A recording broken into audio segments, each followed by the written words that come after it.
আসসালামু আলাইকুম রহমতুল্লাহি ওয়াবারাকাতুহু। আলহামদুলিল্লাহি রব্বিল আলামিন ওয়াল আকিবাতু লিল মুত্তাকিন, আম্মা বাদ। শুরু হচ্ছে শব্দে শব্দে দর্সে কোরআনের আজ পার্ট নম্বর 39, 39 নম্বর পর্বে আমরা তাবারাকার রহমান আল্লাহ সুবহানাহু ওয়া তাআলার অসীম কৃপায় আল্লাহ তাআলা আমাদেরকে তৌফিক এনায়েত করেছেন।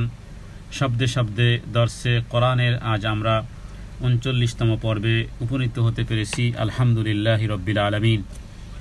আজ আমরা যেই সূরাটি সম্পর্কে জানব সেই সূরাটি হলো সূরাতুল বালাদ, 30 নম্বর পারার এই সূরাটি সূরাতুল বালাদ। এটি 20টি আয়াত আছে এই সূরাটির মধ্যে এবং সিরিয়াল অনুযায়ী এটি 90 নম্বর সূরা। তাহলে 90 নম্বর সূরা সূরা আল বালাদ। আল্লাহ তাআলা এই সূরাটি এক নজরে এই সূরাটি আমরা একটু জেনে নিই, তারপর ইনশাআল্লাহ প্রতিটা আয়াতের অর্থ জানব। আল্লাহ তাআলা এই সূরার মধ্যে রাসূলুল্লাহ সাল্লাল্লাহু আলাইহি ওয়াসাল্লাম তিনি যেই শহরে জন্মগ্রহণ করেছেন এবং তিনি যে সেখানে স্থায়ী ছিলেন, তিনি যে অন্য জায়গা থেকে আসেননি, আল্লাহ তাআলা ওই শহরের কসম করে যেন রাসূলুল্লাহ সাল্লাল্লাহু আলাইহি ওয়াসাল্লামের মর্তবা মর্যাদাকে বৃদ্ধি করেছেন। এরপরে সমস্ত মানুষের জন্য কিছু কমন কিছু বিষয় কথা উল্লেখ করেছেন, আর তা হলো যে মানুষের জন্মের আগে থেকে, মানুষ পৃথিবীতে জন্ম থেকে শুরু করে মৃত্যু পর্যন্ত মানুষকে মায়ের পেটে বলেন, জন্ম হওয়ার পরে বলেন, মানে কষ্টের পর কষ্ট, একটা পরিশ্রম এর মধ্যে মানুষকে অতিবাহিত করতে হয়। এরপরে আল্লাহ তাআলা দুনিয়াতে তাকে আনেন, আল্লাহ তাআলা তাকে জ্ঞান দেন, বুদ্ধি দেন, বিবেক বুদ্ধি দেন, ধন সম্পদ ইত্যাদি দেন। এরপরে আল্লাহ তাআলা তাকে পঞ্চ ইন্দ্রিয়র মতন কথোপকথনের, তার জিহ্বা, তার ঠোঁট ইত্যাদি আরও বহু বিষয় আল্লাহ তাআলা তাকে দান করে। মানে একেবারে একটা অনস্তিত্ব থেকে একটা অস্তিত্ব যেভাবে করে এনেছেন, একটা শিশু বাচ্চা কিছুই বুঝে না, কিছুই চিনে না, আল্লাহ তাআলা তাকে তিলে তিলে তিলে তিলে করে বাহুবলে শক্তি দেন, কথা বলার জন্য ঠোঁট দেন, জিহ্বা দেন, তারপরে দুনিয়াতে সম্পদ দেন ইত্যাদি ইত্যাদি। এগুলো সব কিছু যাওয়ার পরে আল্লাহ তাআলা বান্দাদের জন্য একটা দুটি চ্যালেঞ্জ দিয়েছেন, যে বান্দা একসময় জ্ঞান ছিল না, বুদ্ধি ছিল না, বিবেক ছিল না, কথা বলার জন্য দাঁত ছিল না, জিহ্বা ছিল না, শরীর ছিল না, আমি সব তোমাকে একেবারে পরিপূর্ণ দিয়েছি। এবার তোমার সামনে দুটি রাস্তা, এবং একটি হলো উপরের দিকে রাস্তা আর একটি হলো নিচের দিকে রাস্তা। একটা হলো দুর্গম গিরিপথ, যে পথটি চলে গেছে জান্নাতের দিকে, আরেকটি পথ গেছে জাহান্নামের দিকে। এরপরে আল্লাহ তাআলা জান্নাতীদেরকে বলা হয় ডানপন্থী আর জাহান্নামীদেরকে বলা হয় বামপন্থী। কোরআনুল কারীমে বহু জায়গাতে এভাবে করে আসহাবুল ইয়ামিন, আসহাবুশ শিমাল উল্লেখ করা হয়েছে। আসহাবুল ইয়ামিন যারা, তাদের কার্যক্রম আলাদা, তারা আল্লাহ তাআলার নিকটবর্তী হওয়ার জন্য যত কাজগুলো আছে এর মধ্যে বেশি সবচেয়ে যেই বিষয়ে তারা খুব বেশি সফট থাকে, সবার আগে থাকে, সেটি হলো যে মানুষকে গোলামি থেকে মুক্ত করা। কারণ সেই সময়কালে গোলাম আজাদ বিষয়টি ছিল। এরপরে যারা এতিম, অসহায়, গরিব, যাদের ঘর নেই, বাড়ি নেই, তো তাদের দিকে তারা খুব বেশি দৃষ্টিপাত করে, কারণ এটা তারা আসহাবুল ইয়ামিন এবং তারা হলো ডানপন্থী। আবার আরেক পন্থী আছে বামপন্থী, যারা এর বিপরীত করবে, গরিব মিসকিন ইত্যাদি দাসমুক্ত করা অথবা ধুলিমলিন মিসকিনদের সাথে দুর্ব্যবহার করা ইত্যাদি, তারা হবে বামপন্থী। আল্লাহ তাআলা তাদের কথা এভাবে করে শেষ করেছেন যে ওদের মিটমাট আমি জাহান্নামের আগুন দিয়ে করব। তার মানে আপনার আমার একেবারে জন্ম থেকে মৃত্যু যেন একটা প্যাকেজের কথা বলা হয়েছে, যে তোমার জন্ম যেথায় হয়েছে, যেভাবে ছিলে তুমি, তোমার জন্মের পরে, জন্মের আগে কি পরিস্থিতি তোমার ছিল, আর তোমার এন্ড অফ মোমেন্ট কিভাবে হতে পারে, যেন আল্লাহ তাআলা এই সূরার মধ্যে আয়াতে আয়াতে আয়াতে আয়াতে আল্লাহ তাআলা এই দুটি ওয়ের কথা আল্লাহ তাআলা বলেছেন। আল্লাহ তাআলার কাছে প্রার্থনা করি আল্লাহ তাআলা যেন আমাদেরকে গোটা কোরআনুল কারীমে আসহাবুল ইয়ামিন হিসেবে যে সমস্ত চরিত্রের কথা আল্লাহ তাআলা বলেছেন, আল্লাহ যেন আমাদেরকে সেই আসহাবুল ইয়ামিনের চরিত্র দান করেন। বলুন আল্লাহুম্মা আমিন। তাহলে শুরু করতেছি শব্দে শব্দে দার্সে কোরআনের। আজ আমরা 90 নম্বর সূরার সূরাতুল বালাদ। আউযু বিল্লাহি মিনাশ শাইতানির রাজীম। বিসমিল্লাহির রহমানির রহিম।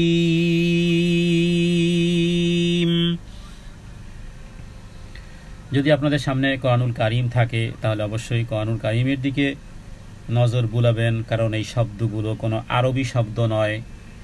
এই কোরআনুল কারীমের এই শব্দগুলো আমার রবের কাছ থেকে এসেছে। এগুলো শব্দগুলো আরশুর রহমান মানে আরশ থেকে এসে, এগুলোকে আরশি বলা যেতে পারে। শুধু আরবি নয়, বরং এগুলো আরশি। আর এটি ছিল এই কোরআনুল মাজিদ আল্লাহ তাআলা সংরক্ষণ করে রেখেছিলেন। আল্লাহ বলেছেন বাল হুয়া কোরআনুল মাজিদ ফি লাওহি মাহফুজ। লাওহে মাহফুজে আল্লাহ তাআলা এই কোরআনুল কারীমকে সংরক্ষিত রেখেছিলেন। সেখান থেকে আস্তে আস্তে করে নবী মুহাম্মদ সাল্লাল্লাহু আলাইহি ওয়াসাল্লামের উপর অবতীর্ণ হয়েছে। আর এই শব্দগুলো, এই কথাগুলো কার? আল্লাহ সুবহানাহু ওয়া তাআলা।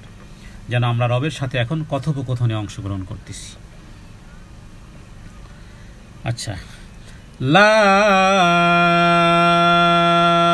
উকসিমু বিহাযাল বালাদ। লা উকসিমু বিহাযাল বালাদ। লা মানে না, উকসিমু আমি কসম করতেছি। কে? আল্লাহ তাআলা বলতেছেন যে আমি কসম করতেছি বিহাযাল বালাদ, এই শহরের, তার মানে এই মক্কা নগরীর আমি কসম করতেছি। এই মক্কা নগরীর শপথ আমি করতেছি। এখানে এই যে লা কথাটা, এটি একটা আরবির মুহাওয়ারা অনুযায়ী, কারণ এখানে লা মানে না, তাহলে না এর অর্থ কি? স্বাভাবিকভাবে লামের অর্থ, কিন্তু এটা আরবির একটা বাক পদ্ধতি, যে অ্যাটেনশন করার জন্য অথবা বাস্তব কোনো জিনিস বোঝানোর জন্য, যেভাবে করে সূরা ৩-এর মধ্যে এসেছে অনুরূপভাবে এখানে এই লা কথাটি এটাকে যেমন, কারণ লা শব্দটি বোঝানোর মাধ্যমে হলো যে না, আসলে কি না, অ্যাটেনশন। এরপর আল্লাহ বলেছে আমি শপথ করতেছি এই মক্কা নগরীর। মক্কা নগরীকে বোঝানো হয়েছে কারণ এই সূরাটি অবতীর্ণ হয়েছিল তখন রাসূলুল্লাহ সাল্লাল্লাহু আলাইহি ওয়াসাল্লাম মক্কাতেই অবস্থিত ছিলেন, যেহেতু তার জন্মস্থান মক্কা শহর। অতএব আল্লাহ তাআলা রাসূলুল্লাহ সাল্লাল্লাহু আলাইহি ওয়াসাল্লামের জন্মস্থান বা বাসস্থানের কসম করেছেন, যেটাকে বলা যায় যে তার এটা অতিরিক্ত মর্যাদার একটা সুস্পষ্ট বিষয়। তো সূরা কিয়ামার মধ্যে যেভাবে করে এইভাবে লা উকসিমু বিয়াউমিল কিয়ামা এসেছে, সেই একই ভঙ্গিতে এখানে এসেছে লা উকসিমু বিহাযাল বালাদ। আর এই শব্দটির মধ্যে আমরা দেখেছি যে লামে টান আছে এবং বিহা এবং হায়ের উপরে খাড়া জবর, আর মাত্র দুটি টান, আর কোথাও টান নেই। তাহলে টানের জায়গাগুলো আমরা ঠিক করে নেব, এবং যাতে করে টান ব্যতীত যেন অন্য কোথাও টান না হয় ইনশাআল্লাহ। লা উকসিমু বিহাযাল বালাদ ওয়া আনতা হিল্লুম বিহাযাল বালাদ ওয়া আনতা, নুন সাকিনের পরে তা আসলে একফা গুন্না, ওয়া আনতা হিল্লুম, তানবিনের পরে যখন বা আসে, তানবিনের পরে যখন বা আসবে তখন এটা হবে নুন সাকিন তানবিনের একলাব। একলাবের হরফ একটি বা। নুন সাকিন এবং তানবিনের পরে কখনো যদি বা অক্ষরটি আসে, এই মাত্র একটি অক্ষর, তাহলে এটা হয় একলাব। একলাব শব্দের অর্থ হয় বদলানো। হ্যাঁ, কলব মানে বদলানো। যেমন আমরা আমাদের হৃদয়কে বলি না কলব, কারণ এটা পরিবর্তন হয়, এটা খুব বেশি পরিবর্তন হয়। এই জন্য রবের কাছে দোয়া করতে হয় যে হে আল্লাহ আমাদের হৃদয়কে দ্বীনের জন্য পরিবর্তন করেন, সেখানে যেন অন্য কোনো কিছু না আসে। তাহলে কলব শব্দের অর্থই হলো বদলানো, আর আমাদের এই হৃদয়টা ঠিক এই রকমের আকাশের মেঘের মতন বা ওয়েদারের মতন, হ্যাঁ, আরো ফাস্ট, মুহূর্তের মধ্যেই পরিবর্তন হয়ে যায়। রবের কাছে এই জন্য দোয়া করা উচিত যে হে আল্লাহ ইয়া মুকাল্লিবাল কুলুব সাব্বিত কলবি আলা দীনিক। এখানে ওয়া আনতা হিল্লুম বিহাযাল বালাদ, ওয়া আনতা মানে হে নবী আপনি, হিল্লুম তার মানে আপনি অধিবাসী হয়েছেন এই শহরের, মক্কা নগরের। এই মক্কা নগরের কারণ এটা সবাই জানতো যে এই মক্কা শহর কি ছিল, পানি নেই, বৃক্ষলতাহীন, ধূসর উপত্যকা, নির্জন পাহাড়। হ্যাঁ, যখন ইব্রাহিম আলাইহিস সালাম তার স্ত্রীকে এবং দুধের বাচ্চাকে এইভাবে নিঃসঙ্গভাবে ছেড়ে গিয়েছিলেন, তো এরপরে সেখান থেকে এই মক্কা নগরী এরপরে আরবের একটা কেন্দ্র বিন্দু পরিণত হলো, একটি সম্মানিত জায়গা হিসেবে পরিগণিত হলো, এবং শত শত বৎসর পর্যন্ত আরবের সরেজমিনে, যেখানে এই আইয়ামে জাহিলিয়াতের যুগেও কোথাও কোনো আইন শৃঙ্খলা ছিল না, কিন্তু মক্কা নগরী এই আইয়ামে জাহিলিয়াতের যুগেও এখানে শান্তি এবং নিরাপত্তা ছিল। তো আল্লাহ তাআলা এই শহরে এই আনতা হিল্লুম বিহাযাল বালাদ বলতে যেই শহরে তোমরা বসবাস করো, যেই শহরকে নিরাপদ করা হয়েছে, আরে সেই শহরেই তো মুহাম্মদ সাল্লাল্লাহু আলাইহি ওয়াসাল্লাম মুকিম, এমন না তিনি মুসাফির। হ্যাঁ, রাসূলুল্লাহ সাল্লাল্লাহু আলাইহি সাল্লাম মক্কা নগরীতে মুকিম, তিনি মুসাফির হিসেবে এখানে নয়। তো এই কারণে আল্লাহ তাআলা এই শহরের যেমন বলেছেন, অনুরূপভাবে রাসূলুল্লাহ সাল্লাল্লাহু আলাইহি ওয়াসাল্লামও এই শহরেরই তিনি মুকিম, অথচ তোমরা তাকে হত্যা পর্যন্ত করতে চেয়েছ। রাসূলুল্লাহ সাল্লাল্লাহু আলাইহি ওয়াসাল্লাম হিজরতের আগে আরবের সমস্ত গোত্রের লোকেরা ভাবলো যে আমরা নিজেরা একা হত্যা করলে দোষ হবে, অতএব সবাই দাঁড়াও, সমস্ত গোত্রের লোকজন দাঁড়াও, হত্যা হয়ে গেলে সমস্ত গোত্রের দায় দায়িত্ব পড়বে। তো যেই শহরে রাসূলুল্লাহ সাল্লাল্লাহু আলাইহি ওয়াসাল্লাম তিনি অধিবাসী, সেই শহরের কথাই আল্লাহ তাআলা বলার মাধ্যমে রাসূলুল্লাহ সাল্লাল্লাহু আলাইহি ওয়াসাল্লামকে সম্মানিত করেছেন। এখানে এই হিল্লুন শব্দের অর্থ সম্মানিত হয় মক্কা নগরী সম্মানিত, অথবা রাসূলুল্লাহ সাল্লাল্লাহু আলাইহি ওয়াসাল্লামের মাধ্যমেও মক্কা নগরী শ্রেষ্ঠত্ব পেয়েছে। তার মানে আপনি বসবাসের কারণেও মক্কা নগরীর মহত্ব বা সম্মান দ্বিগুণ হয়ে গেছে, এভাবে করেও কেউ উল্লেখ করেছেন। অথবা এটা উল্লেখ করে যে মক্কার কাফেররা আপনাকে হত্যা করাটাকে হালাল মনে করেছিল, হ্যাঁ, অথচ মক্কা নগরীতে সমস্ত ধরনের শিকার করা হারাম। মক্কা নগরীতে এখন পর্যন্ত কিয়ামতের আগ মুহূর্ত পর্যন্ত আপনি সেখানে গিয়ে একটা পিঁপড়াকেও মারবেন না। পিঁপড়া যদি কামড় দেয়, এই মক্কাতুল মুকাররমাতে গিয়ে আপনি ছেড়ে দিবেন, পিঁপড়াটাকে পিষে মারার চেষ্টা করবেন না, কারণ আল্লাহ তাআলা এই মক্কা নগরীতে সমস্ত ধরনের শিকারকেও আল্লাহ হারাম করেছেন। তো এখানে যেখানে স্বাভাবিকভাবে একটা হালাল পশু, কারণ ওই সময়কালে যখন মক্কা নগরী যখন এইভাবে ছিল না বিল্ডিং আকারে, তখন তো স্বাভাবিকভাবে পাহাড়ের ভিতরে বিভিন্ন হরিণ অথবা বিভিন্ন পাখি যেগুলো হালাল, সেগুলোও যদি এই মক্কা এই হেরে বেরিয়েতে থাকে, আপনি সেটাকে শিকার করতে পারবেন না। এই যদি হয় এই অবস্থা, তাহলে সেখানে তোমরা রাসূলুল্লাহ সাল্লাল্লাহু আলাইহি সাল্লামকে কিভাবে তার হত্যার জন্য তোমরা একতাবদ্ধ হয়েছো। তবে রাসূলুল্লাহ সাল্লাল্লাহু আলাইহি ওয়াসাল্লামকে বিশেষ একটা পারমিশন দেওয়া হয়েছিল সামান্য সময়ের জন্য। সেটি ছিল যখন তিনি মদিনা থেকে আসলেন, তখন মক্কাকে বিজয় করার জন্য রাসূলুল্লাহ সাল্লাল্লাহু আলাইহি ওয়াসাল্লামকে পারমিশন দেওয়া হয়েছিল যে যদি প্রয়োজন হয় রক্তের, কাফেররা যদি আপনাকে প্রতিহত করতে চায়, সামান্য সময়ের জন্য আপনি রক্তপাত ঘটাতে পারবেন। তো এই কারণে মক্কা বিজয়ের দিন রাসূলুল্লাহ সাল্লাল্লাহু আলাইহি ওয়াসাল্লাম মাথায় লোহার হেলমেট পরেছিলেন। নবীজি মাথায় হেলমেট পরে তারপরে রাসূলুল্লাহ সাল্লাল্লাহু আলাইহি ওয়াসাল্লাম মক্কাতে প্রবেশ করেছিলেন। কিছু ব্যক্তির ব্যাপারে নবীজির কথা ছিল যে যেমন ইবনে খাতাল, কিছু ব্যক্তি ছিল যে যারা ইসলামের এই পরিমাণ শত্রু ছিল যে যারা মানুষকে উদ্বুদ্ধ করত। এর মধ্যে ইবনে খাতাল ছিল, তাকে হত্যা করার নির্দেশ আগে থেকেই ছিল। সেই বুখারীতে তার বিষয়ে কথা উল্লেখ করা হয়েছে যে নবীজি আগে থেকেই তার মৃত্যুদণ্ড দেওয়ার বিষয়টি উল্লেখ করেছিলেন। তো যাই হোক, এখানের গাছ কাটা যাবে না, যেহেতু এখন আর গাছ নেই। তবে সেই সময়কাল থেকে এখন পর্যন্ত মক্কা নগরের এই সম্মান কিয়ামতের আগ মুহূর্ত পর্যন্ত থাকবে। এটা মক্কার বিশেষ এক মর্তবা এবং মর্যাদা।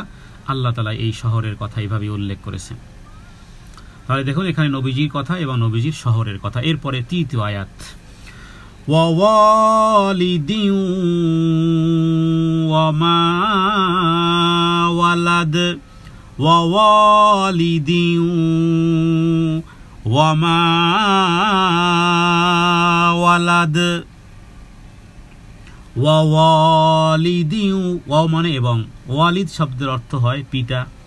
ওয়ালিদ ওয়ালাদা ইয়ালিদু, ওয়ালাদা মানে পিতা, আবার ইয়ালিদু মানে জন্ম। তো ওয়ালিদিন এবং এখানে ওয়াওকে কেউ কেউ ওই কসমিয়া বলেছেন যে শপথ ওই পিতার।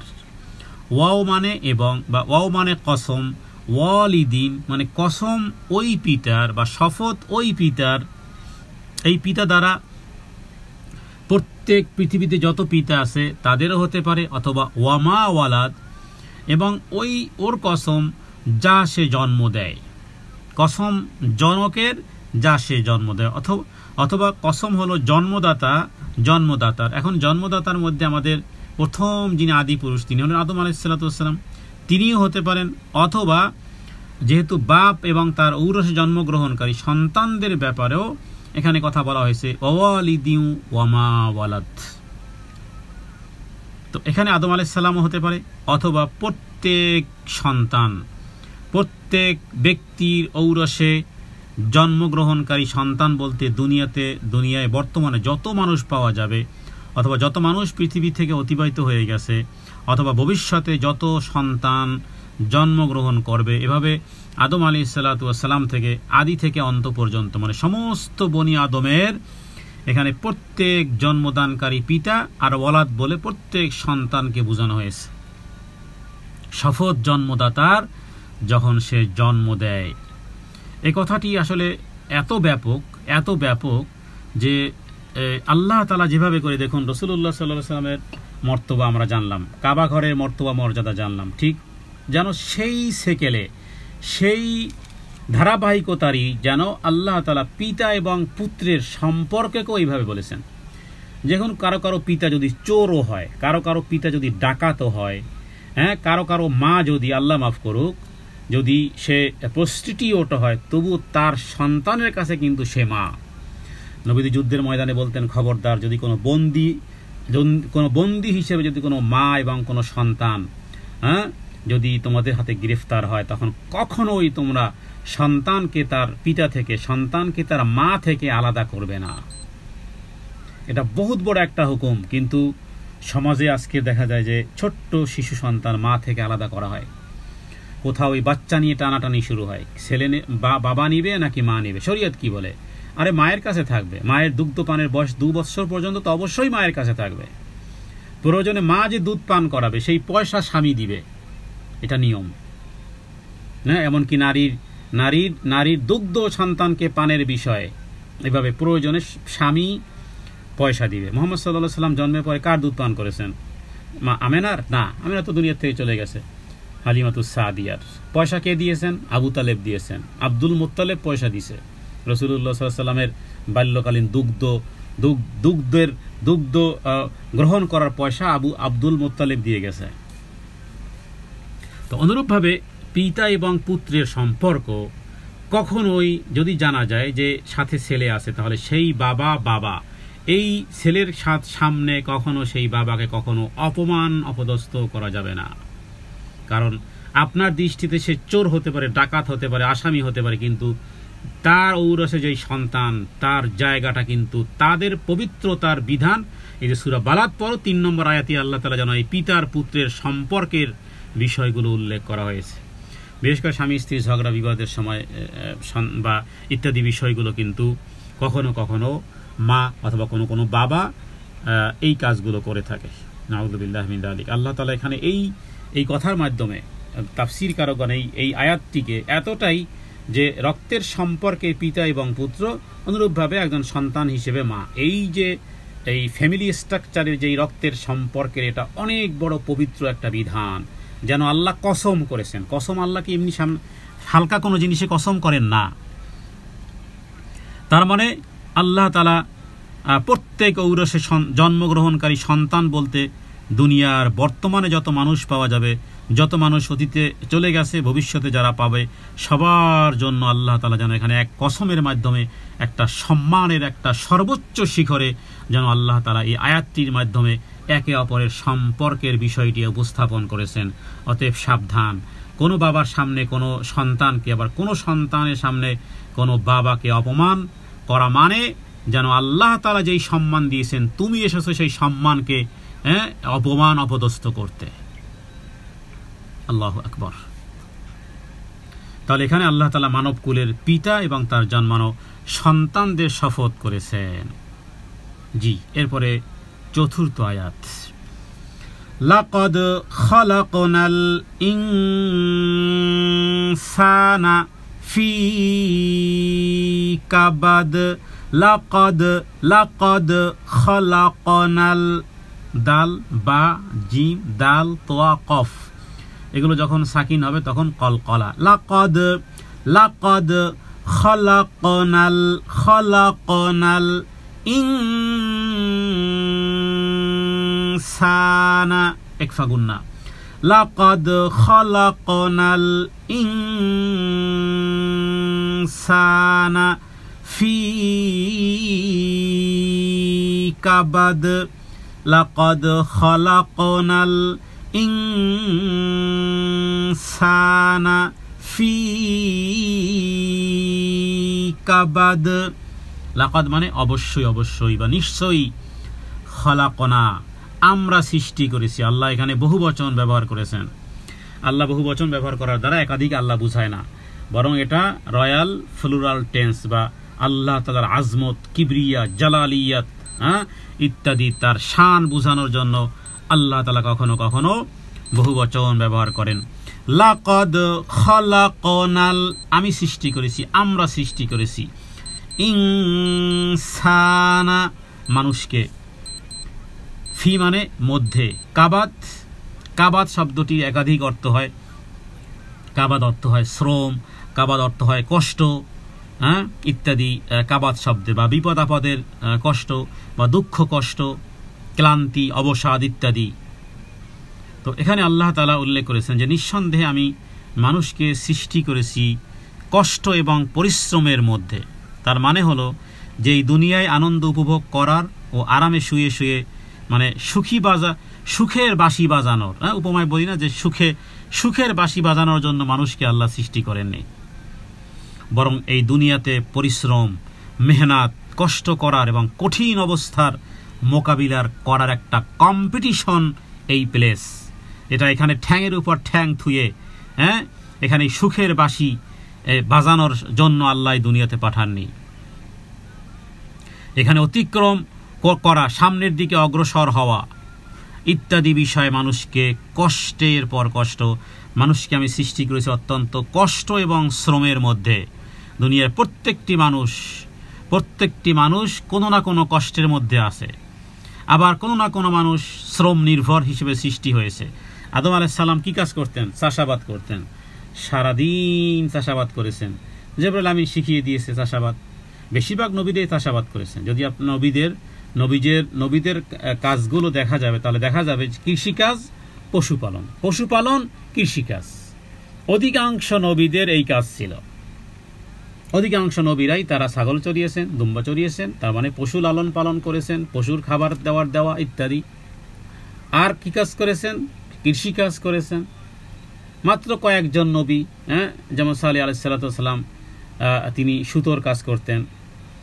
তারপরে হযরত দাউদ আলাইহিস সালাম তিনি কামার কুমারের কাজ করতেন। তারপরে মুহাম্মদুর রাসূলুল্লাহ সাল্লাল্লাহু আলাইহি ওয়াসাল্লাম তিনিও প্রথম জীবনে প্রথম জীবনে তিনি মক্কাতে তিনি ছাগল চড়িয়েছেন ওই সময়কালে 2 দিরহামের বিনিময়ে। এরপরে চাচার সাথে তিনি ব্যবসা করেছেন। রাসূলুল্লাহ সাল্লাল্লাহু আলাইহি ওয়াসাল্লাম খাদিজা রাদিয়াল্লাহু তাআলা আনহাকে বিবাহের আগে এবং বিবাহের পরেও রাসূলুল্লাহ সাল্লাল্লাহু আলাইহি ওয়াসাল্লাম ব্যবসা করেছেন। তো সমস্ত নবীরাই, বেশিরভাগ নবীরাই চাষাবাদ করেছেন। তো আদম আলাইহিস সালাম সারাদিন চাষাবাদ করে এরপরে রুটি খেতে বসেছেন পাহাড়ের উপরে, আর সেখান থেকে রুটিটা আবার নিচে পড়ে গেছে। পাহাড়ের উপর থেকে কোনো কিছু পড়লে তো আর আটকায় না, একেবারে করতে করতে পাহাড়ের নিচে, এরপর আবারও তরকারি সেই পাহাড়ের উপরে, রুটি পাহাড়ের নিচে, আবারও তিনি সেখান থেকে নেমেছেন, রুটি নিয়েছেন, পাহাড়ের উপর আবার গিয়েছেন, আবার খেতে বসেছেন। জিবরাইল আমিন বলেছেন যে আপনার ওয়ারিশ মানে আপনার থেকে যারা আসবে, আপনার সন্তানেরা ঠিক এইভাবে কষ্টের মাধ্যমেই আল্লাহ তাআলা রুটি রুজি দিবেন। তো এখানে আল্লাহ তাআলা কাবাদ শব্দের অর্থ হলো শ্রম, সৃষ্টিগতভাবে আজীবন শ্রম এবং কষ্টের মধ্যে মানুষ থাকে। যেমন বিপদ আপদ ঠিক অনুরূপভাবে মানুষের জীবনে পরিশ্রম, দুঃখ, কষ্ট পরিপূর্ণ। এটা মূলত ওই যে কসমের জবাব, আল্লাহ তাআলা যে কসম করেছিলেন, যে কসমের জবাব, যে নিশ্চয়ই আমি মানুষকে শ্রান্তিতে সৃষ্টি করেছি, যার ফলে সে দুনিয়াতে কষ্ট এবং কাঠিন্যতায় ভোগে। এই কষ্ট দুনিয়ার জন্য কষ্ট যারা করে আরো বেশি করে, আখিরাতের জন্য এত কষ্ট করা লাগে না, কিন্তু আল্লাহ তাআলা আরো বেশি দিয়ে। তবে শর্ত আছে, শর্ত হলো যে এখানে কষ্ট করতে হবে। তাছাড়া আরেকটা অর্থ হয় যে মানুষের গর্ভে প্রথম যখন এক বিন্দু হিসেবে সেখানে করে, তারপরে সেখানে এমন একটা পরিস্থিতি মায়ের পেটের মধ্যে বারবার মা চেক করে, মায়ের পেটের মধ্যে যদি কোনো স্পন্দন না পায়, মায়ের ঘুম হারাম হয়ে যায়, যে না জানি আমার বাচ্চাটা আমার পেটের মধ্যে নিঃশ্বাস ত্যাগ করলো কিনা। তো এটা দেখুন পদে পদে কষ্ট। এরপরে একজন মা 9 মাস যে কি পরিমাণ পরিশ্রম, কি পরিমাণ মেহনত, কি পরিমাণ বিপদ, কি পরিমাণ কঠিন অবস্থার পরে একের পর এক খেতে বসেছে, বমি করে ঢেলে দিয়েছে, মাথা বেদনা করতেছে, সালাত আদায় করতে পারে না। একজন মা গর্ভ অবস্থাতে একেবারে গর্ভ খালাস হওয়ার আগ মুহূর্ত পর্যন্ত কি পরিমাণ এক কঠিন থেকে কঠিন। এরপরে মায়ের পেট থেকে যখন দুনিয়াতে আসলো, সেখানে যে আল্লাহ না জানি ঠিকভাবে ডেলিভারি হয় কিনা, নাকি মরেই যায়, নাকি গর্ভপাত হয়ে যায়। এরপরে প্রসবকালে তার মৃত্যু, জীবন আর মৃত্যুর দূরত্ব 1 চুলের বেশি থাকে না। তারপরে জন্মলাভ করার পরে হায় হায় কি অসহায়, দেখাশোনা করার কেউ নেই, চলে সামান্য একটু বেখেয়ালে বহু বড় ধরনের দুর্ঘটনা ঘটে যেতে পারে। এরপরে শৈশব, এরপরে যৌবন, এরপরে বার্ধক্যে আবার ঘুরে ফিরে সেই একই অবস্থা। তাহলে গোটা জীবন মানুষের, গোটা মানুষের জীবন কি, লাকাদ খালাকনাল ইনসানা ফি কাবাদ। আল্লাহ তাআলা এক শব্দের মাধ্যমে যেন গোটা মানব কুলের সিচুয়েশনগুলো আল্লাহ উল্লেখ করেছেন। কাবাদ মানে ওই যে পরিশ্রম, কষ্টের পর কষ্ট, প্রত্যেক ব্যক্তির কষ্ট। আবার অন্য আয়াতে আল্লাহ তাআলা বলেন যে এই কষ্টের পর কষ্টের মাধ্যমেই তো তুমি আমার কাছে আসবে। যদিও এই কথাগুলো সামনের আয়াতগুলোতে আসতেছে যে এই কষ্টের একটা শেষ আছে। আচ্ছা, এরপরে আয়াহসাবু আল্লাই ইয়াকদির আলাইহি আহাদ। আয়াহসাবু আল্লাই ইয়াকদির আলাইহি আহাদ। আয়াহসাবু তার মানে এবার দেখুন, যেন কষ্ট বা ইত্যাদি হওয়ার পরে যখন একজন মানুষ যৌবনে পদার্পণ করে, তখন আর তেমন আর কষ্ট নেই। তার মানে মোটামুটি এবার সে নিজেকে একটু ক্ষমতাবান মনে করে। তার মানে এখানে একটা দৃশ্য পরিবর্তন হয়ে গেছে। মানুষ কখন অহংকার করে, মানুষ কখন অহংকারে মত্ত থাকে ইত্যাদি। আল্লাহ তাআলা যেন সরাসরি তার জীবনে যে এরকম একটা সিচুয়েশন গেছে, সেটা যেন 4 নম্বর আয়াতে উল্লেখ করেছেন। এরপরে যেন আল্লাহ তাআলা ফোকাস দিচ্ছেন যে মানুষ কি মনে করে, আয়াহসাবু সে কি মনে করে যে আনলান মানে আল্লাই, নুন সাকিনে পরে লাম, ইদগামে বেলা গুন্নাহ ব্যতীত মিলিয়ে পড়তে হবে। আল্লাই আল্লাই, এরপরে আবার লাই নুন সাকিনের পরে আবার ইয়া ইদগামে বাগুন্না এসেছে। একটা হলো দুই ইদগাম, এক হলো ইদগামে বেলাগুন্না আর বাগুন্না গুন্নার সহিত, পরেরটা পড়তে হবে গুলনার সহিত, যেমন লাই ইয়াকদিরা।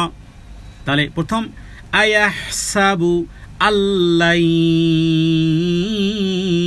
ইয়াকদিরা আলাইহি আহাদ আহাদ। আল্লাহ আল্লাহ ইদগামে বেলাগুন্না মিলিত হবে গুন্না ব্যতীত। আর লাই এখানে ইয়া মিম অনু চারটি অক্ষর, ইয়া নুন সাকিন ইয়া নুন সাকিন তানবিনের পরে আসলে গুন্না সহ করে মিলেই পড়তে হয়। তাহলে লাই ইয়াকদিরা আলাইহি আহাদ। আয়াহসাবু তারা কি ধারণা করে, মানে ওই ব্যক্তিবর্গরা যারা এখন আর ছোট নেই, এখন আর কষ্ট নেই, তারা কি কখনো মনে করে যে ইয়াকদিরা, ইয়াকদিরা মানে ক্ষমতাবান হবে, আলাইহি আহাদ আলাইহি তার উপরে কেউ, তার মানে সে কি ধারণা করে যে কেউ কখনো তার উপরে ক্ষমতাবান হবে না? কারণ বাহুবলে যখন শক্তি থাকে স্বাভাবিকভাবেই তখন কাউকে সে কোনো পাত্তাই দেয় না। তো মানুষ কি ধারণা করে যে সে যেই পাপ কাজগুলো করতেছে তাকে পাকড়াও করার বা প্রতিশোধ নেওয়ার কেউ নেই?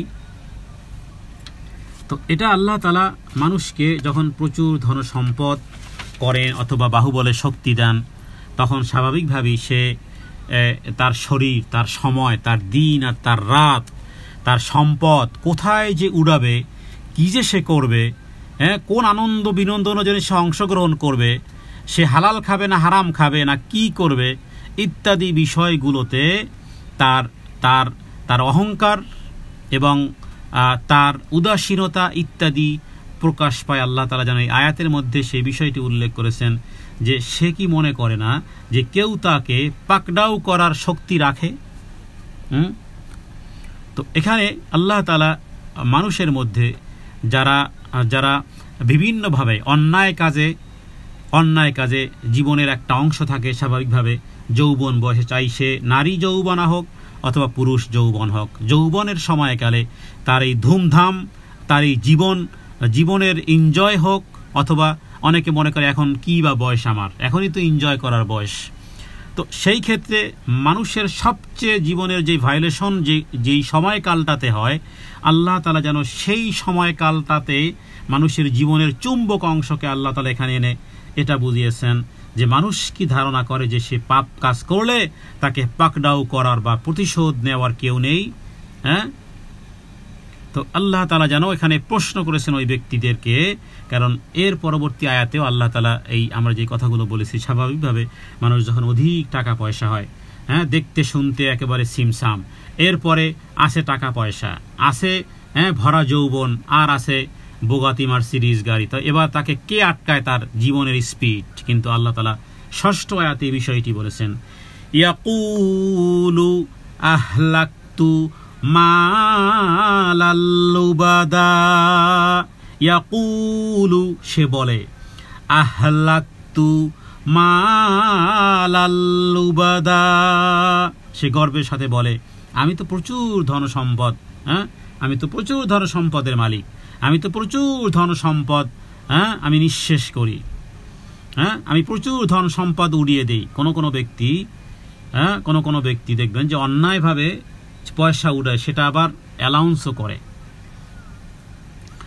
স্বাভাবিকভাবেই। মানে দুনিয়ার সম্পদ যাকে আল্লাহ তাআলা দিয়েছেন সেগুলো কখনো সে আনন্দ বিনোদনে উড়ায়, কোনোই পরোয়া করে না। অথচ এই সম্পদ সে কোন কাজে উড়িয়েছে, প্রকৃত নেকির কাজে, নাকি উড়িয়েছে এই সম্পদ অন্য কোনো ধনাঢ্যতার প্রদর্শনী অথবা নিজের অহংকার অথবা নিজের শ্রেষ্ঠত্ব প্রকাশ করার জন্য। তো কখনো কখনো মানুষ স্বাভাবিকভাবেই তার সম্পদের বহির প্রকাশ ঘটাতে চায়। এমনিতেই গালগল্পই দেখা যায় যে নিজেরা গালগল্প শুরু করে এভাবে যে আমার বাড়ি এমন, আমার দালান কোঠা এমন, আমার ফ্রিজ এমন, আমার আলমারি এমন, স্বাভাবিকভাবেই। কিন্তু এখানে যেই বিষয়, যেই সম্পদগুলো সে উড়াচ্ছে, অহরহ টাকা পয়সা ছড়াচ্ছে, মাফ করুক আল্লাহ মাফ করুক, মুসলমানদের সন্তানেরাই ক্লাবে টাকা উড়ায়। কথার কথা, কারা টাকা উড়ায়? যাদের কাছে অর্থ তাদেরকে অনর্থের মূলে নিয়ে গেছে। অধিক সম্পদ, খুবই ক্ষতি। আল্লাহ তাআলা নিজেই বলেছেন যে এটা পরীক্ষা, এটা বহুত বড় ফিতনা। ইন্নামা আমওয়ালুকুম ওয়া আওলাদুকুম ফিতনা, ইন্নামা আমওয়ালুকুম, নিশ্চয়ই ধন সম্পদ, তবে সবার জন্য ফিতনা নয়, কিন্তু অধিকাংশই অর্থই অনর্থের মূল হয়। সেক্ষেত্রে কোথায় খরচা করবে, কিভাবে খরচা করবে, যেখানে দরকার 10 টাকা সেখানে খরচা হচ্ছে 1000 টাকা, অথবা অনর্থক কিছু পাপের কাজেও অহরহ খরচা হচ্ছে, আর সে মনে করে এটাকে গর্বের একটা কারণ মনে করে এবং এটাই বলে ইয়াকুলু আহলাকতু, সে বলে যে আমি তো নিঃশেষ করে দিচ্ছি ধন সম্পদকে বিপুল পরিমাণ, আমি তো প্রচুর ধন সম্পদ ব্যয় করতেছি, এবং এটা সে গর্ব করে বলে। তার মানে এটা কারা? মক্কার মুশরিকরা এইভাবে করত। মক্কার মুশরিকরা যেভাবে করত ঠিক অনুরূপভাবে মানুষের মধ্যে কিছু মানুষ আছে যারা অন্যায় কাজে খরচা করে এবং সেটাকে তারা আরো মানুষের কাছে মানে ফালতু কাজে পয়সা ব্যয় করে, এক কথায় রাশি রাশি ফালতু কাজে পয়সা ব্যয় করে এবং গর্বের সাথে সেগুলো লোকদের মধ্যে বলে বেড়ায়, অথচ দ্বীনের ব্যাপারে অর্থ ব্যয় করে না। তো আল্লাহ তাআলা এই জাতীয় লোকদেরকে এখানে কন্ডেম করেছেন যে তারা এই জাতীয় কথা বলে যে আমি সম্পদ তো উড়িয়ে দেই, রাশি রাশি সম্পদ আমি উড়িয়ে দিয়েছি দুনিয়ার কাজে। আচ্ছা, এরপরে দেখুন আল্লাহ তাআলা কি বলতেছেন, আয়াহসাবু আল্লাম ইয়ারাহু আহাদ। এবার তাকে জানো তার জবাব দেওয়া হচ্ছে যে তুমি কি ভাবো যে কেউ তোমাকে পর্যবেক্ষণ করতেছে না, কেউ তোমাকে দেখতেছে না। আয়াহসাবু, সে কি মনে করে, আল্লাম ইয়ারাহু আহাদ, যে সে কি মনে করে, আন মানে যে, লাম মানে না, ইয়ারাহু মানে তাকে দেখা, আহাদ কেউ, তাকে দেখার কেউ নেই, তার হিসাব কেউ নেওয়ার নেই, তার কিতাবাদি লেখার কেউ নেই। সে কি মনে করে সে যে নাফরমানিতে অটল আছে আর মাল যেভাবে করে অন্যায়ভাবে খরচা করতেছে, নাউযুবিল্লাহ মিন যালিক, নর্তকীর উপরে টাকা ফিকতেছে। মুসলমানদের সন্তানেরা অন্যায় কাজে চাঁদা দেওয়ার ক্ষেত্রে কোনো অসুবিধা নেই, কারণ সেখানে এনজয়। তো এই যে অন্যায় কাজে আল্লাহ তাআলা বলতেছেন সে কি মনে করে না যে কেউ দেখতেছে, তার কি মনে হয় না যে এগুলো লিপিবদ্ধ হচ্ছে, নাফরমানিতে অটল টাকা খরচা করতেছে, অথবা দুনিয়ার নিছক শুধুমাত্র কিছু আনন্দ বিনোদনের জন্য তারা যেই খরচা করতেছে, আল্লাহ কি এগুলো দেখতেছেন না? আল্লাহ তাআলা যে তাকে সাজা দিবেন, আল্লাহ তাআলা কি এগুলো দেখতেছেন না? অথচ দেখুন আল্লাহ তাআলা পূর্বের যে আয়াতগুলোতে যেই তার দাম্ভিকতা ইত্যাদি, এগুলো কি আল্লাহ দেখেন না? মানে আল্লাহ নিজেই প্রশ্ন করতেছেন যে আল্লাহ কি দেখেন না? তার মানে কি অবশ্যই আল্লাহ তাআলা এগুলো দেখতেছেন এবং এগুলো রেকর্ড হচ্ছে, এগুলো সব লিপিবদ্ধ হচ্ছে। তার উপার্জনের উৎস সম্পর্কে কি আল্লাহ জিজ্ঞেস করবেন না? তার ব্যয়ের খাত সম্পর্কে আল্লাহ প্রশ্ন করবেন না? অথচ সে এই রকমের একটা ভাবখানা মনে করে যে কেউ দেখেন, আমার টাকা আমি উড়াবো, আমার বাবার টাকা আমি উড়াবো, আমার টাকা যেথায় সেথায় আমি খরচা করব। এটা মানুষের একটা মনোভাব, এবং যেই বয়সে এই মনোভাব থাকে সেই বয়সের যৌবনকালের ইবাদত। কোনো ব্যক্তি যদি যৌবনকালে ইবাদত করতে পারে, এখন যৌবন যার ইবাদতে সময় পার করার শ্রেষ্ঠ সময় তার, এখন যৌবন যার সারা রাত ইবাদতে দণ্ডায়মান হওয়ার সময় তার, এখন যৌবন যার ইবাদতে লিপ্ত হওয়ার শ্রেষ্ঠ সময় তার। কারণ এখন ইবাদত করবে, বৃদ্ধা বয়সে ইবাদত না করে শুয়ে থাকলেও আল্লাহ তাআলা সেই পরিমাণ সওয়াব তার আমল নামাতে লিখে দিবেন। ইমাম মুসলিম হাদিসে এনেছেন যে কোনো একজন ব্যক্তি সুস্থ আছে, মসজিদে আসা যাওয়া করে, যাতায়াত করে, কোনো কারণে ওই ব্যক্তি যদি অসুস্থ হয়ে যায়, ঘরেও সালাত আদায় করে, তবুও মসজিদে সালাত আদায় করার সওয়াব আল্লাহ তাআলা আমল নামাতে লিখে দেবেন। তো আল্লাহ তাআলাকে এখানে দেখেন না? অবশ্যই তিনি তাদেরকে দেখেন। তো এটা যেন কেউ মনে করে, তার মানে এমনিতে আল্লাহ নাফরমানিতে অটল থেকে যে ব্যক্তি মাল খরচা করে তার পরিদর্শনকারী কেউ নেই। অবশ্যই আল্লাহ দেখতেছেন, অবশ্যই আল্লাহ তাআলা তার নিয়ামত সম্পর্কে তাকে জিজ্ঞেস করবেন। তো এটি আল্লাহ তাআলা যেমন এক ধরনের প্রশ্নের মাধ্যমে আল্লাহ তাআলা চিন্তার শক্তি, তার বুদ্ধি এবং চিন্তার শক্তি এবং এখান থেকে বের হওয়ার কিয়ামত আগ মুহূর্ত পর্যন্ত কোরআনুল কারীম দিক নির্দেশনা, আমাদের গাইড, আমাদের পীর হলো কোরআনুল কারীম। পীর শব্দের অর্থ যদি গাইড করা হয় তাহলে একজন ব্যক্তির বলা যেতে পারে যে তার গাইড কে, তার পীর।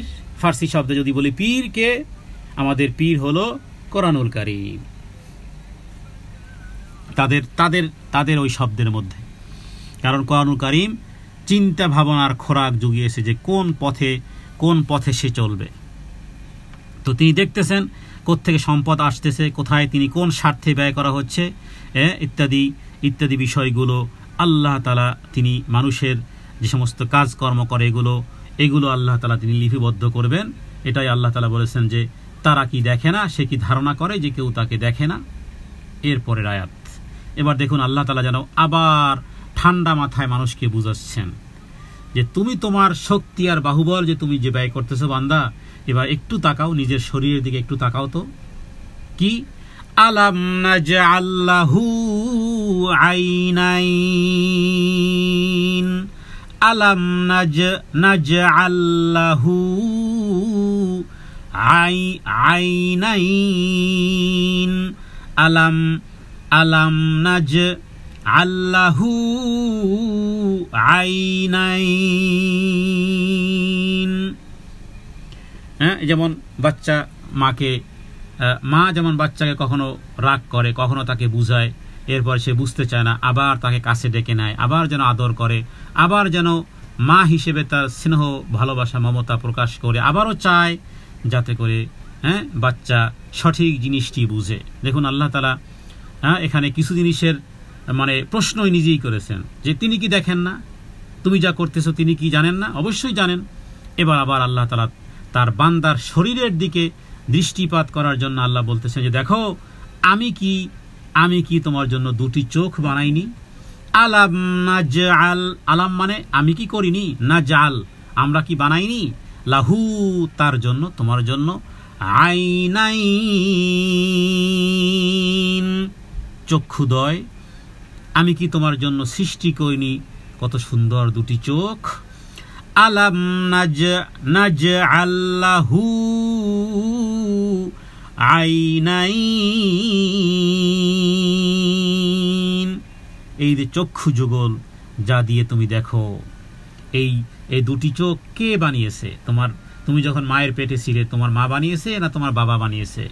আমি কি তোমার এই সুন্দর দুটি চক্ষু যুগল আমি কি বানাইনি, যা দ্বারা তুমি দেখে থাকো, যা দ্বারা তুমি ডানে বামে তাকাও।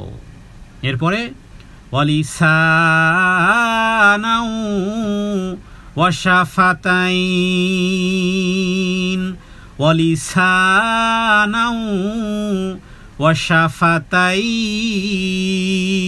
ওয়াশাফাতাইন জিহ্বা এবং দুটি ঠোঁট, ওয়ালিসানাউ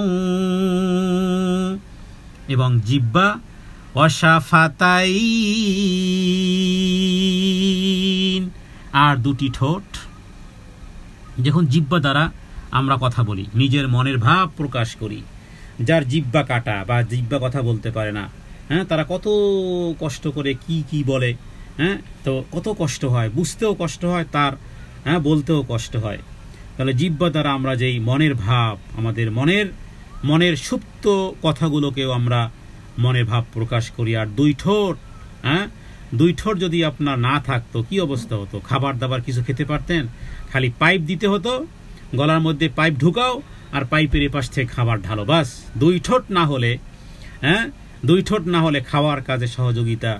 আর এরপরে এই ঠোঁট মানুষের সৌন্দর্যের একটা বিশেষ একটা, মানুষের ঠোঁট বা মানুষের মুখ, মানুষের চেহারা পরিবর্তন হয়। যারা পাসপোর্ট বিভাগে যারা কাজ করে, যারা এয়ারপোর্টে যারা কি বলে আপনার এই ইন্টেলিজেন্ট হিসেবে যারা কাজ করে, তো সেখানে তারা কোন দিকে তাকায়? মানুষের মুখের যে অবয়ব, মানে ঠোঁটের যে অবয়ব, এটা এমন এক জিনিস, আপনার ভুরু কুঁচকে যেতে পারে, চোখ ছোট হয়ে যেতে পারে, চেহারা তেরাবাঁকা হয়ে যেতে পারে, কিন্তু মুখের অবয়ব শুধু দুই ঠোঁটের মধ্যে আল্লাহ তাআলা প্রত্যেক ব্যক্তির জন্য যে কি সৌন্দর্য রেখেছেন, আবার আলাদা আলাদা যে কি বৈশিষ্ট্য রেখেছেন, সুবহানাল্লাহ সুবহানাল্লাহ। তারপরে পুরুষের ঠোঁট, হ্যাঁ, নারীর ঠোঁট, নারীরা তারা ঠোঁটে যে লিপস্টিকগুলো দেয়, এটা অবশ্যই সৌন্দর্য, এটা অবশ্যই তারা পুরুষের জন্য এই সৌন্দর্য অবলম্বন করবে। হ্যাঁ, পুরুষের জন্য সৌন্দর্য, একজন নারী সৌন্দর্য অবলম্বন করাটা কেমন জানেন, যে এটা একটা রিবাতের মতন। রিবাত কাকে বলা হয়? যে ব্রিগেডিয়াররা বা যারা বর্ডার গার্ড থাকে তারা কি করে? দুই দেশের সীমান্ত পাহারাদারিত্ব করে। একজন নারী তার স্বামীর জন্য সৌন্দর্য অবলম্বন করা ওই পুরুষের জন্য পাপের, দুই পাপের, নেক এবং পাপে দুইয়ের মধ্যে যেন সীমান্ত রক্ষা করা, বর্ডার গার্ডের মতন কাজ করে কোন নারী তার স্বামীর জন্য সৌন্দর্য অবলম্বন করা। হযরতে ফাতেমা রাদিয়াল্লাহু তাআলা আনহা, হযরত আলী রাদিয়াল্লাহু তাআলা আনহু আসলেন ইয়েমেন থেকে, আর হযরতে ফাতেমা রাদিয়াল্লাহু তাআলা আনহা আসলেন রাসূলুল্লাহ সাল্লাল্লাহু আলাইহি ওয়াসাল্লামের সাথে, বাবার সাথে আসলেন মদিনা থেকে। তো যখন তারা মিলিত হলেন হজের সফরে, রাসূলুল্লাহ সাল্লাল্লাহু আলাইহি ওয়াসাল্লাম, হযরত আলী রাদিয়াল্লাহু তাআলা আনহু ইয়ামান থেকে এসেছেন, উট নিয়ে এসেছেন। আর নবীজি কি নিয়ত করেছেন, তিনি কোন হজের জন্য, হজে কেরান না হজে তামাত্তু, হজে কোনোটা জানা নাই, তিনি নিয়ত করেছেন এইভাবে যে আল্লাহ তোমার রাসূল যেই নিয়ত করেছে আমি ওই নিয়ত করলাম। তো এদিকে হজ্জে তামাত্তুকারী যদি হয় তাহলে কিন্তু ৮ তারিখের আগে ওমরা করার পরে হালাল হয়ে যায়, এরপরে স্বামী স্ত্রী মিলন করতে পারে। তো মক্কা শহরে হযরতে ফাতেমা রাদিয়াল্লাহু তাআলা আনহা জানতেছেন যে তার স্বামী আসতেছে, তো তিনি নিজেকে সাজুগুজু করেছেন হযরতে ফাতেমা রাদিয়াল্লাহু তাআলা আনহা।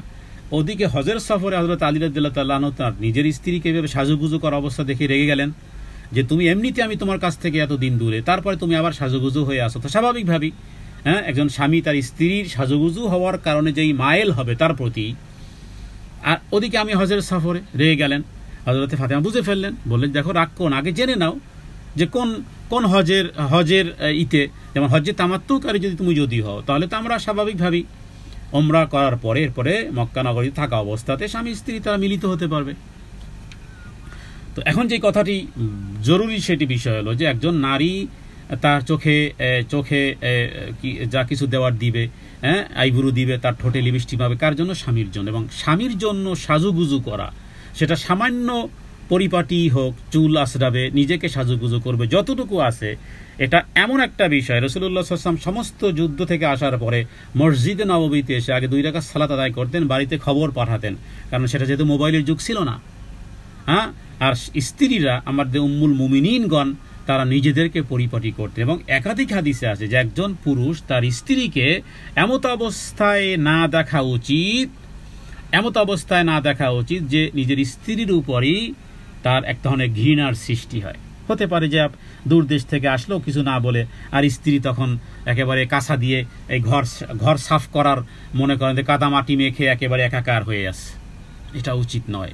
হোক না স্বামী স্ত্রী, সবসময় স্ত্রী তার স্বামীর কাছে, এবং স্বামী এবং বড় বড় সাহাবায়ে কেরাম, হ্যাঁ, আব্দুল্লাহ ইবনে আব্বাস রাদিয়াল্লাহু তাআলা আনহু মতন তারা পর্যন্ত স্ত্রীর সামনে এরকম আলু খালু, মাথার চুল এলোমেলো, খুস্কো মুস্কো এই জাতীয়, এটা ইসলাম পছন্দ করে না। একজন স্বামীও তার নিজেকে পরিপাটি রাখবে, হ্যাঁ, স্ত্রীর জন্য একজন স্ত্রীও নিজেকে প্রস্তুত করবে, নিজেকে সাজুগুজু দিয়ে স্বামীর মন রাঙাবে। এটা ইসলামে এই রকমের একটা গুরুত্ব, যেমন নাকি ওই যে বললাম যে এই ইন্ডিয়ার বাংলাদেশের বর্ডারের মতন, যে এই বর্ডার থেকে ওই বর্ডারে যাতে করে কোনো কিছু দুই দেশের মধ্যে যেন মিলঝুল হয়ে না যায়। কারণ এই সৌন্দর্য একজন স্বামীর চোখে হাজার লক্ষ নারীও তার সামনে সৌন্দর্য মণ্ডিত হয়ে আসলেও তিনি ভ্রুক্ষেপ করবেন না, কারণ তার ঘরে ওই জিনিস আছে।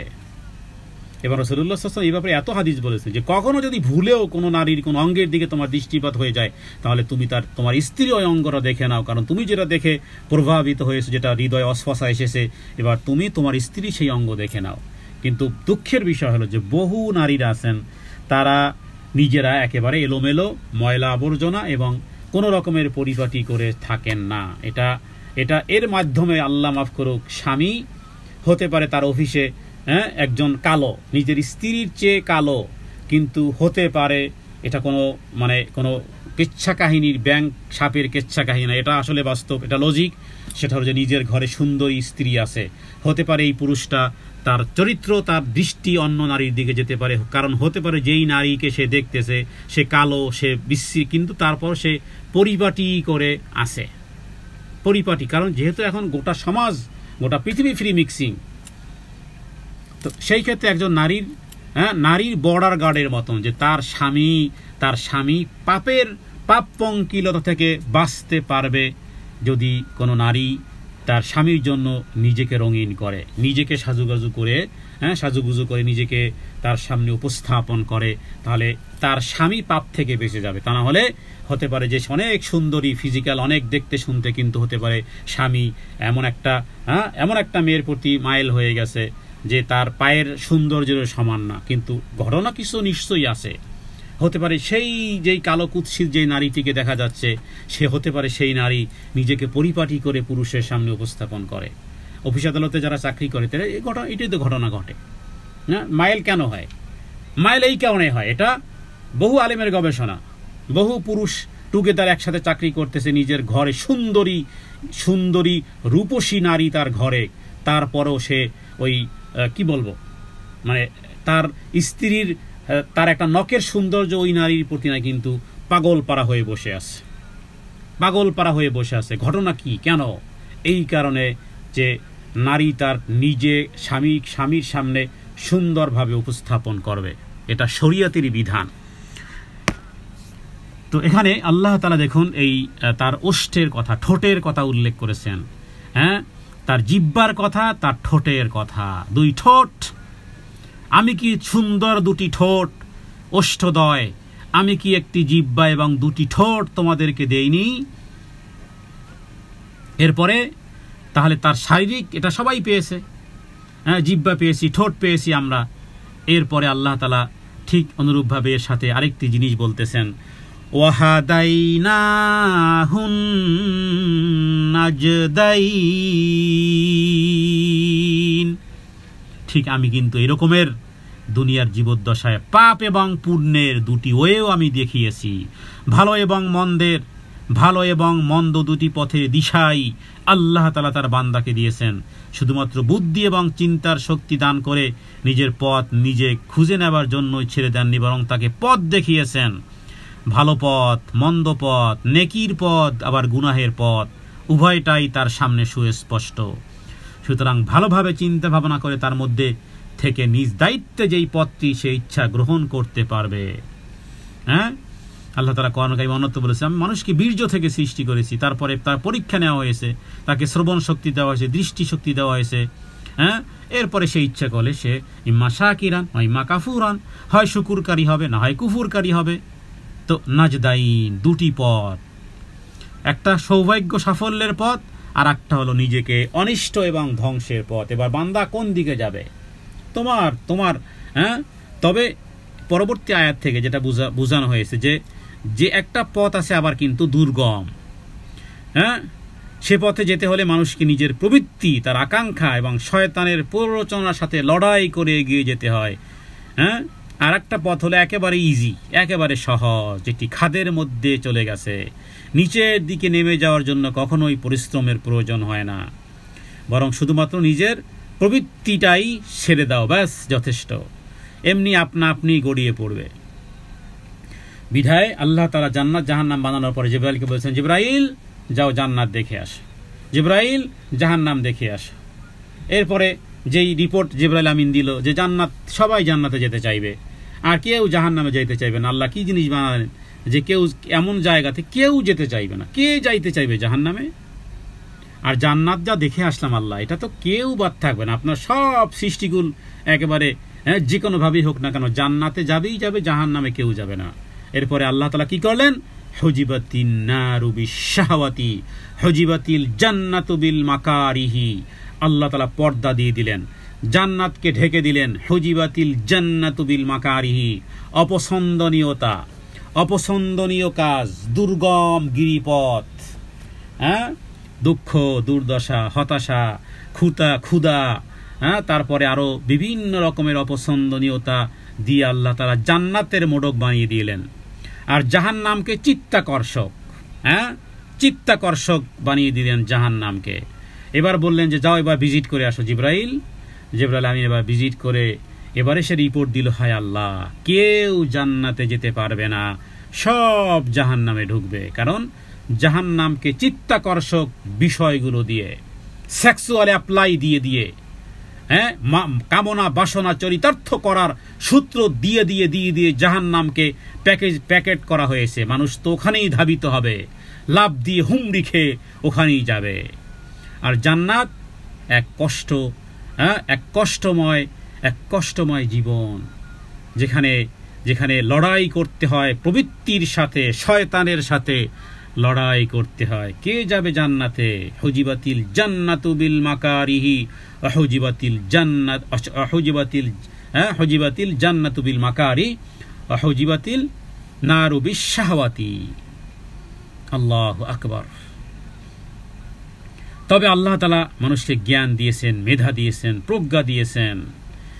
কষ্ট করতেই হবে। দুনিয়া কামাতে হলেও বন্ধু কষ্ট ছাড়া উপায় নেই। জান্নাত কামাতে হলে শুয়ে শুয়ে আসবে না। জান্নাতে 100 নম্বর পেতে হলে 5 ওয়াক্ত সালাতের সাথে 12 রাকাত সুন্নতে মুআক্কাদা আদায় করতে হবে। মানুষ যখন ঘুমিয়ে থাকে, একটু যে কোনোভাবে হোক না কেন উঠে সেখানেও কিছু সময় দাঁড়াতে হবে। তারপরে ফজরের সালাত পড়ে বসে থাকতে হবে সুযোগ পেলে। তারপরে সূর্য ওঠার সাথে সাথে 2 রাকাত, এরপরে কিছু দূর সূর্য ওঠার পরে আবারও 2-4 রাকাত। তাহলে বোঝা যাবে যে আমরা সত্যিকার অর্থে 100 মার্ক পেয়ে, কারণ এগুলোর পিছনে আছে কষ্ট। আল্লাহ তাআলা আমাদেরকে যে সমস্ত বিষয়গুলো দিয়েছেন, আল্লাহ তাআলা নিজেই উল্লেখ করার পরে যেন আল্লাহ তাআলা জিহ্বা দিয়েছেন, এরপরে আমাদের জন্য চক্ষু দিয়েছেন, ভালো মন্দ পথ দেখিয়েছেন, এরপরে কোনটা আল্লাহর পছন্দনীয়, কোনটা আল্লাহর প্রিয়, কোনটা দুর্বল ইত্যাদি বিষয়গুলো আল্লাহ তাআলা কোরআনুল কারীম এখানে উল্লেখ করেছেন। আমরা এই মাত্র 10টি আয়াত আমরা এখান থেকে তেলাওয়াত করলাম, যে আল্লাহ তাআলা ভালো এবং মন্দ, ঈমান এবং কুফর, সৌভাগ্য এবং দুর্ভাগ্য ইত্যাদি বিষয়গুলো আল্লাহ উল্লেখ করেছেন, যে আমি তাকে পথের নির্দেশ দিয়েছি, হয় কৃতজ্ঞ হবে অথবা অকৃতজ্ঞ হবে। আল্লাহ তাআলার কাছে আমরা প্রার্থনা করি, হে আল্লাহ, যাবতীয় কল্যাণের পথে আপনি আমাদেরকে পরিচালিত করেন, আপনার পছন্দনীয় কাজে আমাদেরকে ব্রতী হওয়ার তৌফিক দান করেন, দ্বীনের জন্য, আপনার সন্তুষ্টির জন্য কষ্ট করাটা আমাদের জন্য সহজ করে দেন। আমরা যা কিছু শুনলাম, আল্লাহ তাআলা যেন আমাদেরকে এর উপরে আমল করার তৌফিক দান করেন। হাদা মিন্নি ওয়াল ইলমু ইনদাল্লাহ, আল্লাহু আ'লামু বিস-সাওয়াব, ওয়া সাল্লাল্লাহু আলা সাইয়্যিদিনা মুহাম্মাদিন নবিয়্যিল উম্মি ওয়া আলিহি ওয়া সাল্লাম। আসসালামু আলাইকুম ওয়া রাহমাতুল্লাহি ওয়া বারাকাতুহু।